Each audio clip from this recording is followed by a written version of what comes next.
इंसान को कभी किसी इंसान के आगे सिर नहीं झुकाना चाहिए, चाहे वह कितना ही ताकतवर क्यों ना हो। सिर झुकाना है तो बस अपने रब, अपने मालिक अल्लाह के आगे झुकाओ। यह कहानी है एक ऐसे सच्चे किसान की जिसने जुल्म के ताज के सामने झुकने से इनकार कर दिया और हक के लिए डट कर खड़ा हो गया। उसने दुनिया को दिखा दिया कि जुल्म के आगे झुक जाना दरअसल इंसानियत का सौदा करना है। ये तो बस एक झलक थी, अब असली कहानी शुरू होती है, इसलिए जरा ठहरिए, सुकून से सुनिए, दिल से समझिए। मिस्र के एक छोटे से गांव में एक किसान रहता था, हम्माद। उसकी जिंदगी सादगी और मेहनत से भरी हुई थी। हर रोज वह सुबह सबसे पहले उठता, मस्जिद में फजर की नमाज अदा करता और फिर अपने खेतों की ओर निकल पड़ता। उसके कपड़े पुराने मगर साफ सुथरे होते और चेहरा मेहनत से तपा हुआ लेकिन ईमान से रोशन। हम्माद के घर में सिर्फ 3 लोग रहते थे, उसकी पत्नी रुकैया और उनका छोटा बेटा याहिया, जो मासूम सवालों से भरा रहता। एक दिन याहिया ने पूछा, अब्बा, क्या अल्लाह हमें देख रहा होता है जब हम खेतों में काम करते हैं? हम्माद मुस्कुराया और बोला, हाँ बेटे, अल्लाह न सिर्फ देख रहा होता है बल्कि वो हर अच्छा और बुरा काम लिख भी रहा होता है। हर चीज का हिसाब रखा जाएगा। रुकैया अपने छोटे से घर में चक्की से आटा पीस रही थी। आंधी और गर्मी में भी वो अल्लाह का शुक्र अदा करती।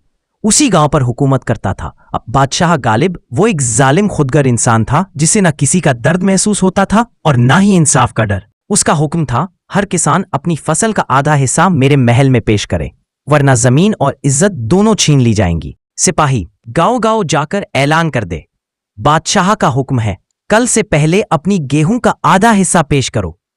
हम्माद के पास जो कुछ था वो भी मुश्किल से गुजारा चलाता था, लेकिन हुक्म सब पर बराबर था, जुल्म में कोई रियायत नहीं होती।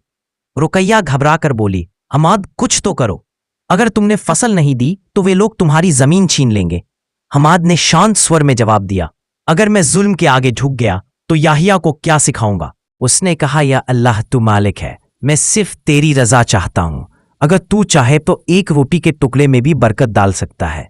उस रात हम्माद ने सिर्फ पानी पिया।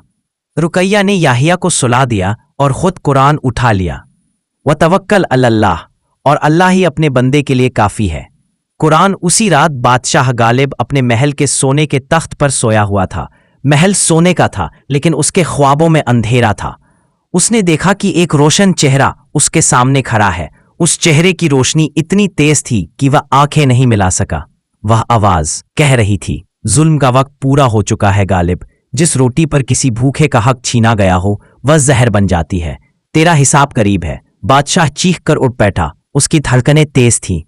उसने फौरन सिपाहियों को बुलाया, वो हम्माद नाम का किसान कहाँ है? कल सुबह उसे मेरे सामने लाया जाए। सुबह हम्माद ने अपनी गेहूं की बोरियां उठाई और महल की तरफ रवाना हुआ, लेकिन जैसे ही वह रास्ते के करीब पहुंचा, आसमान पर काले बादल छा गए। अचानक एक तेज तूफान आया और इतनी जोरदार बारिश हुई कि नदी का पूरा रास्ता डूब गया। महल का रास्ता बंद हो गया। सिपाही भी नहीं पहुंच सके। गांव के लोग इसे अल्लाह का निजाम कहने लगे।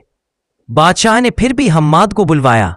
हम्माद ने सर झुकाए हुए उसके सामने खुद को पेश किया। गालिब ने गुस्से से कहा, तुमने मेरे हुक्म की अवहेलना की है, क्या तुम्हें डर नहीं लगता? हम्माद ने झुके हुए स्वर में जवाब दिया, मैं सिर्फ अल्लाह से डरता हूं। आपका हुक्म मेरी रोजी का आधा हिस्सा छीन रहा था। मेरी ईमानदारी, मेरी जिंदगी, सब कुछ। अगर मैं चुप रहता तो अल्लाह को क्या जवाब देता? इतने में बादशाह की आंखों में नमी आ गई। उसने हम्माद की तरफ देखा और कहा, तुमने मुझे वो याद दिला दिया जो मैं भूल चुका था, कि मैं भी अल्लाह का ही एक बंदा हूं। बादशाह ने तुरंत ऐलान किया, आज से हर किसान आजाद है, कोई भी अपनी मेहनत का हिस्सा किसी को नहीं देगा। जुल्म का दौर अब खत्म। जब हम्माद घर लौटा, रुकैया दरवाजे पर खड़ी थी।